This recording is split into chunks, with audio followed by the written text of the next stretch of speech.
Hi friends, welcome to social team பது channel. Friends, இது பார்த்தீங்கன்னா சாம்பார் கொதிச்சிட்ருக்கு. இது பாருங்கள், தோசை திருப்பி வச்சு சரியான பசியில் வந்ததுனால சாப்பிட்ணும் முதல்ல. சரிங்களா? இதுக்கு சாம்பார் இருக்குது. ஆனால் நான் உங்ககிட்ட வேறு ஒரு விஷயம் காமிக்கிறேன் இருங்க. கிச்சன் வந்து வேறு லெவலில் இருக்குது இப்போதைக்கு. ஸோ இன்னொரு தோசை விட்டுக்கலாம்.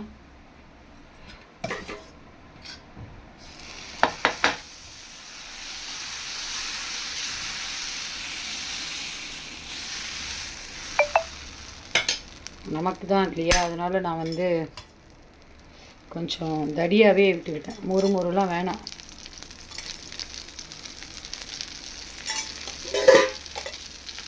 நான் காமிக்கிறேன். இது வந்து பார்த்திங்கன்னா பருப்பு பொடி ஃப்ரெண்ட்ஸ்.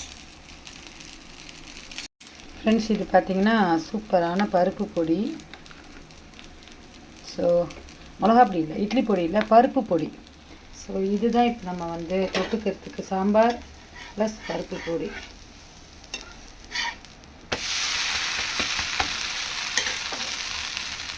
சாம்பாரும் சூடாயிடுச்சு.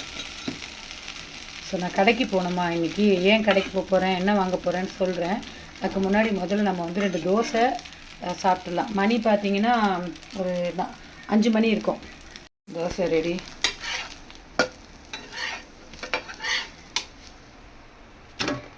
ரெண்டு தோசை. கேஸ் ஆஃப் பண்ணியாச்சு. சாம்பாரையும் ஆஃப் பண்ணிடலாம்.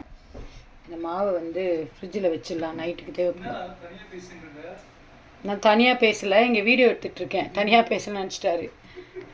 பாருங்க, மாவை வந்து வடித்து வச்சிடலாம், நைட்டுக்கு எடுத்துக்கலாம் மாவை. ஃப்ரெண்ட்ஸ், மத்தியானம் ஒரு 12:30 மணிக்கே லஞ்சு சாப்பிட்றோமா, அதனால் என்ன ஆகுதுன்னா 1:30, 2:30, 3:30, 4:30 இந்த 5 மணிக்கு ஒரு பசி வருது ஃப்ரெண்ட்ஸ். ஸோ என்ன மாதிரி தான் பசங்களும். அதனால் டியூஷன் போகிறாங்க அப்படின்னா நீங்கள் பசங்களுக்கு ஏதாவது சாப்பிட கொடுத்துருங்க. சாம்பார் விட்டுக்கலாம். ஒரு பெரிய தோசை, ஒரு குட்டி தோசை.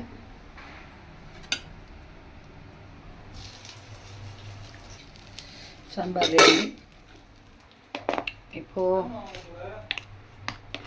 ஒரு நிமிஷம் இருங்க. இது வந்து பொடி. அவ்வளோ பொடியாக போடுவேன் பார்த்தீங்களா? அவ்வளோ பொடியாக போடுவேன். பருப்பு பொடி போட்டாச்சு. எண்ணெய் விட்டுக்கலாம். கொஞ்சமாக எண்ணெய் விட்டுக்கலாம் ஃப்ரெண்ட்ஸ். எண்ணெய் விட்டுக்கலாம். நல்லெண்ணெய் விட்டுக்கோங்க. நான் வந்து ரீஃபைண்ட் ஆயில் தான் விட்டுருக்கேன். நல்லா இப்படி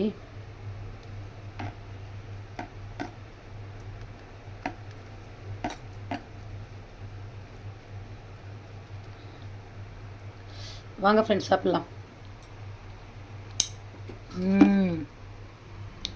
சூப்பர்.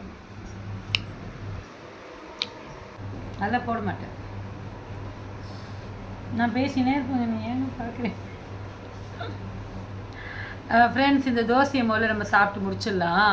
அப்புறம் பார்த்திங்கன்னா இந்த கண் வந்து பார்த்திங்கன்னா என்னன்னு தெரியல, டஸ்ட் அலர்ஜியாக ரொம்ப ரெட்டிஷாக இருக்குது. ஏன்னா அதே மாதிரி தண்ணி கொட்டுது. மொபைல் அவ்வளோ பார்க்குறது கிடையாது, தண்ணி கொட்டுது. இந்த பாருங்க, பிளர் ஆகிடுது. இந்த இடம் கண் ரெட் ஆகுது. இந்த லெஃப்ட் சைடு கசிக்கிண்டே இருக்கேன். சாக்பீஸ் டஸ்ட் அலர்ஜியாக என்னன்னு தெரியல. சரி ஃப்ரெண்ட்ஸ், ஆக்சுவலாக இருங்க, பாருங்கள், பருப்பு பொடி போட்டேன்ல, அதை நான் காமிக்கிறேன். இதை பார்த்தீங்களா? ஸோ இந்த பருப்பு பொடி எடுத்துக்கலாம்.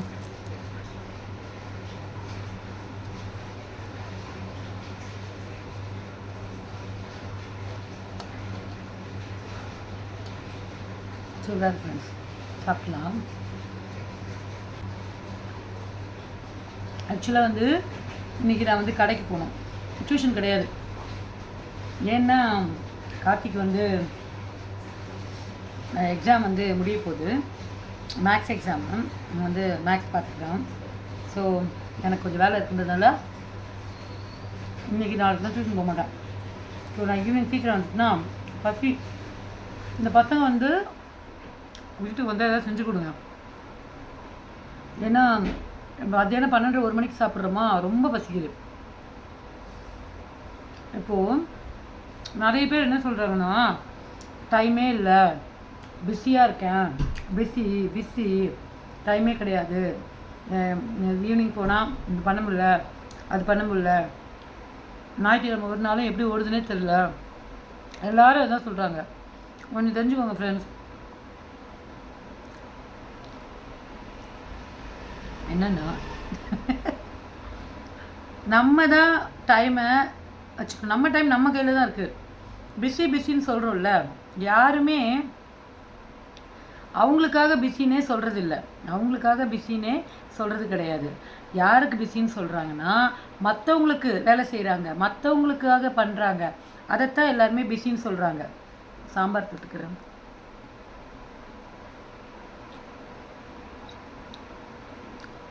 பருப்பு பொடி சாம்பார் வேறு லெவல். மற்றவங்களுக்கு செய்கிற வேலைக்காக, மற்றவங்கன்னா வீட்டை சேர்ந்தவங்க தான், வீட்டை சேர்ந்தவங்களுக்காக தான் வேலை செய்கிறோம்.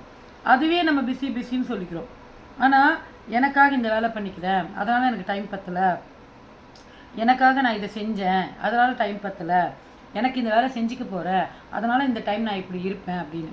மேக்ஸிமம் லேடிஸோட டைம் வந்து அவங்களுக்குன்னு பார்த்தீங்கன்னா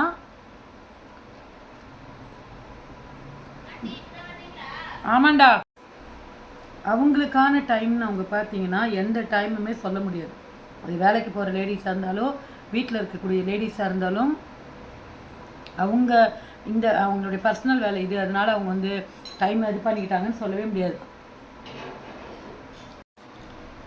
ஃப்ரெண்ட்ஸ், நம்ம வந்து கடைக்கு போகிற வேலை இருக்குது சரிங்களா. முதல்ல எழுதிப்போம். எழுதிட்டு என்ன எழுதுவோம் முதல்ல அப்படின்னு பார்த்தீங்கன்னா, பிள்ளையார் சுழி.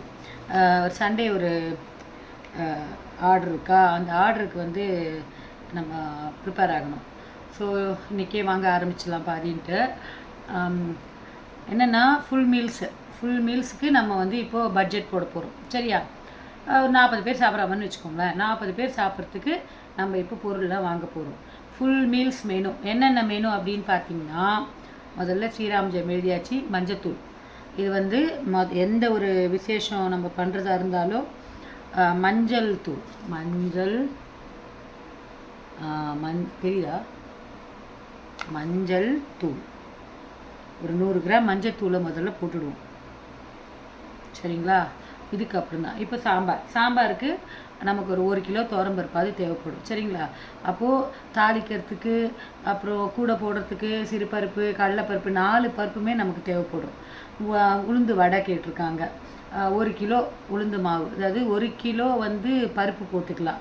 அப்போ தான் நமக்கு வந்து வடை காணும் சரியா. ஒரு அழாக்கு நீங்கள் போட்டிங்கன்னா மினிமம் 10 வடையாவது வரும். ஒரு அழாக்குன்றது 200 கிராம் சரியா.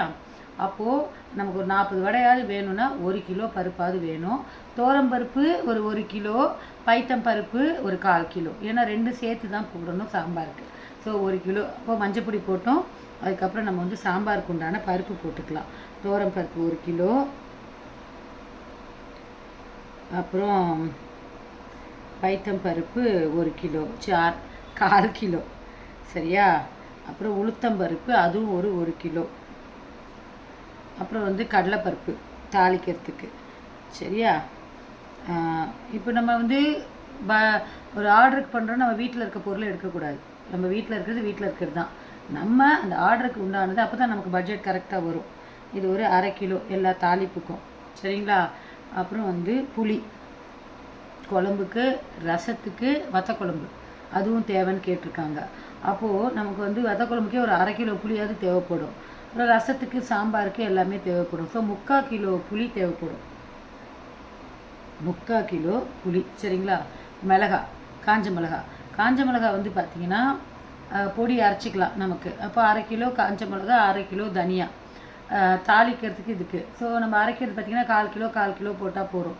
அந்த சாப்பாட்டுக்கு, சாம்பாருக்கு வேணும், அதுக்கப்புறம் எல்லாத்துக்கும் தேவைன்னு சொல்லிட்டு. ஸோ தாளிக்க மிளகா, வரமிளகா ஒரு 1/4 கிலோ போட்டுக்கலாம் தாளிக்கிறதுக்கு மட்டும். அப்புறம் வந்து தனியா, இதெல்லாம் வந்து கொஞ்சம் கொஞ்சமாக தான். கடுகு, மிளகு, சீரகம் இதெல்லாம் 50 கிராம் போடும் ரசத்துக்கு அப்படின்னு சொல்லிட்டு. கடுகு, சீரகம், வெந்தயம், அப்புறம் வந்து மிளகு சரிங்களா. இதுக்கப்புறம் வந்து பார்த்திங்கன்னா பெருங்காயம், கட்டி பெருங்காயம் வாங்கிக்கணும். நம்ம தூள் பெருங்காயமும் வாங்கிக்கணும். 2 பெருங்காயமே வாங்கிக்கணும். சரிங்களா? பருப்புலாம் வேக வைக்கிறதுக்கு நம்ம வந்து கட்டி பெருங்காயம் போட்டுக்கலாம். இதுக்கு வந்து நம்ம தூள் பெருங்காயம் போட்டுக்கலாம். சரியா? அப்புறம் வந்து இருங்க எழுதிக்கிறேன். நான் பேசிட்டு இருந்த எழுதலைல்ல, இதெல்லாம் நம்ம போட்டுருந்தாச்சு. சரிங்களா? அப்போது ஒரு சாம்பார் வைக்கிறதுக்கு தேவையானது. இப்போ அடுத்தது எண்ணெய் வந்து பார்த்திங்கன்னா வடை பொரிக்கணும். வடை நம்ம கடைசியாக தான் செய்வோம். அதனால் வடை பொரித்து எண்ணெயிலே நம்ம எதுவும் பண்ண முடியாது. மற்ற சமையல்லாம் முதல்ல முடிச்சுட்டு வடையையும் அப்பளமும் கடைசியாக பண்ணுறதுனால வடைக்கு 1 கிலோ எண்ணெய் தனியாக எடுத்து வச்சிடணும். மற்றபடி மீதி எல்லாத்துக்கும் அப்புறம் 2 கிலோ நமக்கு எண்ணெய் தேவைப்படும். குழம்பு தாளிக்க, ரசம் தாளிக்க, அப்புறம் கூட்டு தாளிக்க, பொரியல் தாளிக்கிறதுக்கே நமக்கு 1 கிலோ எண்ணெய் தேவைப்படும். ஸோ நம்ம வந்து ரீஃபைண்ட் ஆயில் தான் வாங்குறது, Gold Winner. So Gold Winner பார்த்திங்கன்னா 2 கிலோ நமக்கு தேவைப்படும். கோல்டு வின்னர் ஒரு 2 கிலோ. சரிங்களா? அதுக்கப்புறம் வந்து கோல்டு வின்னர் போக நல்லெண்ணெய் ஒரு 1/4 கிலோ போடும். ஏன்னா வத்த குழம்புக்கு நல்லெண்ணெய் தாளிக்கணும். அதனால் அது ஒரு 1/4 கிலோ நல்லெண்ணெய். சரிங்களா? அதுக்கப்புறம் உருளைக்கிழங்கு பட்டாணி பொரியல் தான். உருளைக்கிழங்கு பட்டாணி பொரியல் கோர்ஸ் நேஷ்னல் பொரியல். அதனால் நமக்கு வந்து வறுக்கிற ஐட்டம்ஸ் எதுவும் கிடையாது. அதனால் அதை விட்டுடலாம். எண்ணெயும் போட்டாச்சு. இப்போ ஒரு சாம்பார் வைக்கிறோன்னா பருப்பு, அப்புறம் இந்த எண்ணெய், அப்புறம் இதெல்லாம் புளி, மிளகாய் இதெல்லாம் போட்டாச்சு. பொடி, குழம்பு பொடி, ரசப்பொடிக்கெல்லாம் நம்ம வீட்டில் இருக்கிறது தான். இது மட்டும்தான், இதுக்குன்னு தனியாக அரைச்சிட்ருக்க முடியாது. அதனால் பெருங்காயம் இது வரைக்கும் நம்ம மெயினாக போட்டாச்சு. இதுக்கப்புறம் நமக்கு என்ன தேவைப்படுது அப்படின்னா பாயசத்துக்கு வந்து சர்க்கரை தேவைப்படும். ஏன்னா அவங்க கேட்டிருக்கிறது ஜவ்வரிசி பாயசம், சேமியா ஜவ்வரிசி. ஸோ ஜவ்வரிசி வாங்கிக்கலாம். ஜவ்வரிசி வந்து பார்த்திங்கன்னா ஒரு 40 பேர் சாப்பிட்னா ஒரு 1/2 கிலோ ஜவ்வரிசியாவது நமக்கு தேவை. அப்புறம் சேமியா பாக்கெட் ஒரு 200 கிராம் பேக்கெட் போடும். சரிங்களா? சேமியா ஜவ்வரிசி பாருங்கள், லிஸ்ட்டு எழுதிட்டு இருக்கேன். ஓகேயா? சேமியா ஜவ்வரிசி இதெல்லாம் போட்டாச்சு. முந்திரி திராட்சை எல்லாமே பருப்பு 50 கிராம் போட்டுக்கணும். முந்திரி திராட்சை, அப்புறம் வந்து கொஞ்சம் பாதாம். ஏன்னா நட்ஸ் எல்லாம் கொஞ்சம் நிறைய போட்டால் தான் நல்லாயிருக்கும். ஸோ மொத்தமாக நம்ம நட்ஸுன்னு போட்டுக்கலாம். இதெல்லாம் போட்டு ஒரு 50 கிராம் நம்ம எல்லாமே வாங்கி வச்சுக்கலாம். அப்புறம் சர்க்கரை ஒரு 1 கிலோ போகிறோம். ஆக்சுவலாக நம்ம வந்து கடையில் ரேஷனில் போட்டால் வாங்கிக்கலாம். இன்னும் நான் ரேஷன் வாங்கலை. அதனால் நம்ம வந்து 1 கிலோ ஃப்ரெஷ்ஷாக வாங்கிக்கலாம் சர்க்கரை மட்டும். சரிங்களா? அதுக்கப்புறம் வந்து அப்பளம் வந்து பார்த்திங்கன்னா இது கேட்டிருக்காங்க, சீரகம் போடாமல் அப்பளம் கேட்டிருக்காங்க. சரிங்களா? அதுக்கு வந்து நம்ம ஒரு பெரிய கட்டு 50 அப்பளம் இருக்கா மாதிரி வேணும்னா பெரிய கட்டு வாங்கிக்கலாம். அது எப்படியும் ஒரு 100 ரூபா இருக்கும். அப்பளக்கட்டு வாங்கியாச்சு. அப்புறம் மணத்தக்காளி வெத்தல் போட்டு தான் கேட்டிருக்காங்க. ஸோ மணத்தக்காளி வெத்தல் அதுவும் ஒரு 50 கிராம் போடும். ஏன்னா சுண்டக்காய் போடக்கூடாது. மணத்தக்காளி வெத்தல் போட்டு வத்த குழம்பு பண்ணிடலாம். சரிங்களா? அப்புறம் ரசத்துக்கு மிளகு சீரகம் போட்டாச்சு. புளி மொத்தமாக கணக்கு பண்ணி போட்டாச்சு. வத்த குழம்புக்கு புளி மிளகாத்தூள் போட்டாச்சு. சரிங்களா? அதுக்கப்புறம் வந்து வறுத்து தான் அரைச்சி போடுவோம். காய்கறி தனி லிஸ்ட்டு, அது இன்னொரு நாள் வாங்கிக்கலாம், சனிக்கிழமை வாங்கிக்கலாம். ஸோ இதெல்லாம் போட்டாச்சு. ரைஸ் வந்து பார்த்திங்கன்னா ஒரு 7 கிலோ புழுங்கலரிசி தான் கேட்டிருக்காங்க. அதனால் புழுங்கலரிசி ஒரு 7 கிலோ நம்ம வாங்கிக்கிறோம். ஸோ சாதம், அப்புறம் சாம்பார், வத்தக்குழம்பு, ரசம், கேரட் பட்டாணி உருளைக்கிழங்கு பட்டாணி. ஸோ நம்ம காஞ்ச பட்டாணி வாங்கி ஊற வச்சிடலாம். பட்டாணி வந்து பார்த்திங்கன்னா 3 கிலோ உருளைக்கிழங்கு போடலாம். 3 கிலோ உருளைக்கிழங்குக்கு ஒரு 1 கிலோவுக்கு 3/4 கிலோவாவது போடணும். அப்போ தான் அந்த பட்டாணி ஸ்பைஸியாக இருக்கும். அதனால் ஒரு 3/4 கிலோ பட்டாணி போட்டுக்கலாம். சரிங்களா? பச்சை பட்டாணி வாங்கி ஊற வச்சிட்டோன்னா அடுத்த நாள் நம்ம வந்து வேக வச்சு தாளித்து கொடுத்துக்கலாம். பச்சையாகவே பட்டாணி வாங்கி நம்ம உரிச்சின்னு இருக்கலாம், டைம் ஆகும். அதனால் காஞ்ச பட்டாணியை முதல் நாள் வாங்கி ஊற வச்சுட்டா பட்டாணி ரெடி. பொரியல்லாம் ரெடி. தேங்காய் நேஷ்னல் பொரியலுக்கு இதெல்லாம் காய்கறியோடு நம்ம தேங்காய் வாங்கிக்கலாம். வேறு என்ன? அவ்வளோதான் ஃப்ரெண்ட்ஸ். இப்படி தான் நானே தான் தனியாக எல்லாத்தையும் எழுதி வச்சுட்டு போயிட்டு வாங்கிட்டு வந்து பட்ஜெட்டுக்கு ஏற்ற மாதிரி நான் வாங்கிப்பேன். இப்படி தான் என்னுடைய டைமை நான் சேவ் பண்ணிக்கிறேன். எல்லோரும் பிஸி பிஸி பிஸின்னு சொல்கிறீங்களே தவிர நம்ம டைம் நம்மக்கிட்ட தான் இருக்குது. நம்ம தான் பிளான் பண்ணி பண்ணணும். மொத்தமாக இதை நான் இன்றைக்கி புதன்கிழமை, இன்றைக்கி புதன்கிழமை நல்ல நாள், புதன்கிழமை வாங்கியாச்சு, இன்றைக்கி வாங்கிக்கலாம், மீறி இருக்கிறத நாளைக்கு வாங்கிக்கலாம், வியாழக்கிழமையும். வெள்ளிக்கிழமை நம்ம பாத்திரம்லாம் ரெடி பண்ணி வச்சுக்கலாம், சனிக்கிழமை காய்கறி எல்லாம் வாங்கிட்டு நைட் நமக்கு என்ன தேவையோ அதெல்லாம் பார்த்துக்கலாம். சரிங்களா? இதுதான் என்னோட பட்ஜெட். இப்படி தான் நான் வந்து பண்ணுறேன் ஃப்ரெண்ட்ஸ். ஃப்ரெண்ட்ஸ், கட்டை பேக் எடுத்தாச்சு. கடைக்கு போயிட்டு வாங்கிட்டு வந்துட்டு நான் எவ்வளோ ஆச்சு அப்படின்னு பட்ஜெட் உங்ககிட்ட காமிக்கிறேன். சரிங்களா? இதுக்கு தெருப்பு போட்டுக்கிறேன். ராதியா எடுத்து பாய் சொல்லு. ராதி பாய். பாய் பாய் ஃப்ரெண்ட்ஸ். போயிட்டு கடைக்கு போயிட்டு வரேன் ஃப்ரெண்ட்ஸ். பர்ச்சேசிங் முடிச்சுட்டு கிட்டத்தட்ட ஒரு 1 hour தான் பர்ச்சேசிங் முடிச்சுட்டு வந்துட்டேன். முக்கியமான நான் என்னெல்லாம் லிஸ்ட்டு போட்டேனோ அதை மட்டும் வாங்கிட்டு வந்துட்டேன்.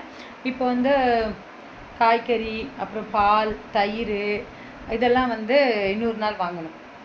இப்போது மழை லைட்டாக தூரிச்சு. வீட்டுக்கு வந்தால் அடுத்தது டென்ஷன் என்ன அப்படின்னா 6:45 7 o'clock வந்துட்டேன். மோட்ரு போட்டால் மோட்ரு ஓடல ஃப்ரெண்ட்ஸ். ஓகே, நமக்கு வந்து டிஃபிகல்ட்டிஸ்னால் புதுசானே, சரி ஓகே அப்படின்னு சொல்லிட்டு ப்ளம்பருக்கு ஒரு காலை பண்ணிவிட்டு ஜொமோட்டோக்கு சாம்பார் வந்து வேக வச்சாச்சு. பருப்பு வேக வச்சாச்சு சாம்பாருக்கு. ஸோ இப்போ நம்ம வந்து சாம்பார் வச்சுட்டு இட்லி ஊற்றிட்டு கார சட்னி ஒன்று அரைச்சிட்டு ரெடியாக இருக்கலாம். அப்புறம் ஜொமோட்டோ ஆன்லைன் பண்ணிடலாம். இப்போ மணி பார்த்தீங்கன்னா 8 மணி. சரிங்களா? ஸோ இப்படித்தான் நான் வந்து டைமை பிளான் பண்ணிக்கிறேன். நவராத்திரி எல்லோரும் கோயிலுக்கெலாம் மாங்காடு கிட்ட தான் போயிட்டு வந்தேன். கோயிலில் வந்து ஃபோட்டோ எடுக்கணும்னு பார்த்தேன், வீடியோ எடுக்கணும்னு பார்த்தேன். டைம் ஆகிடுச்சு. ஏன்னா மொபைல் வேறு கொஞ்சம் ப்ளர்ராக இருந்ததா. ஓகே, அப்புறம் தூரல் வேறு போட்டுகிட்டே இருந்தது. சரி வந்துடலாம் அப்படின்னு வந்துட்டேன். இன்னொரு நாள் நான் வந்து மாங்காடு உங்களுக்கு வீடியோவில் காமிக்கிறேன் ஃப்ரெண்ட்ஸ். இப்போ வந்து இது பாருங்க, இதான் நான் மூட்டை வாங்கிட்டு வந்தேன், காமிக்கிறேன். இந்த பார்த்தீங்களா, மூட்டையை கொண்டு வந்து இறக்கி வச்சுருக்கேன். இப்போது இதுலேருந்து பிரித்து வைக்கணும். இந்த வேலையை பார்க்கணும் ஃப்ரெண்ட்ஸ். தனித்தனியாக பிரித்து ஒன்றா எடுத்து வைக்கணும். அது முடிஞ்சால் இன்றைக்கி பண்ணுவேன், இல்லைன்னா நாளைக்கு பண்ண வேண்டியது தான்.